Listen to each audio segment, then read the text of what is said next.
Antonio Vivaldi. Antonio Vivaldi lived from 1687 through 1741.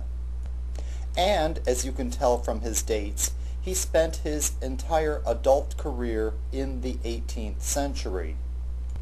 Just by looking at his name, you might guess that he was from the Italian-speaking part of Europe, and, like the other composers in the first several units of this course, all of them whose surnames end with I are from the Italian-speaking part of Europe. Since Vivaldi lived well before the existence of a unified Italian nation-state, we need to specify his actual country of origin. In point of fact, Vivaldi was a Venetian, and he spent most of his life in that country. Vivaldi's major instrument was the violin, and you can use his surname to associate him with that instrument. Both begin with V, both have 3 syllables. Vivaldi, violin.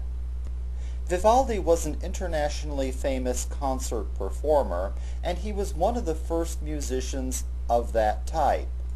Today we take it for granted that people will study an instrument, that they'll become good at it, and then that they will give concerts on that instrument, traveling from one country to another.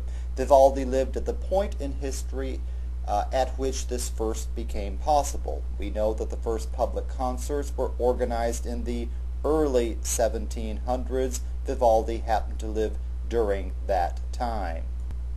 Performing in concerts, however, was not his major occupation.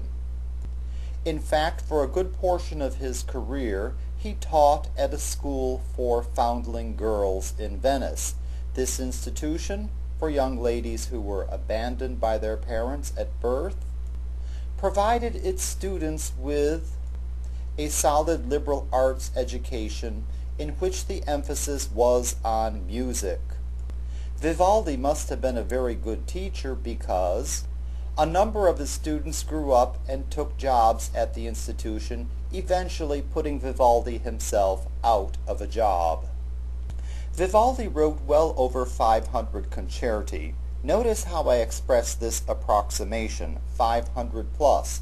I shall do so again and again in this course for the number of compositions by a composer.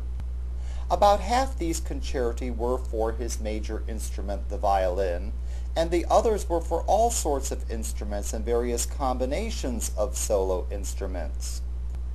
And the reason for this is simple. Vivaldi needed a number of compositions of this sort for his own concerts. He also had to write them for his students, who would show off their skills in music to the Venetian public during regular Sunday afternoon concerts, and so he wrote concerti that enabled them to do this. They must have been very accomplished performers indeed.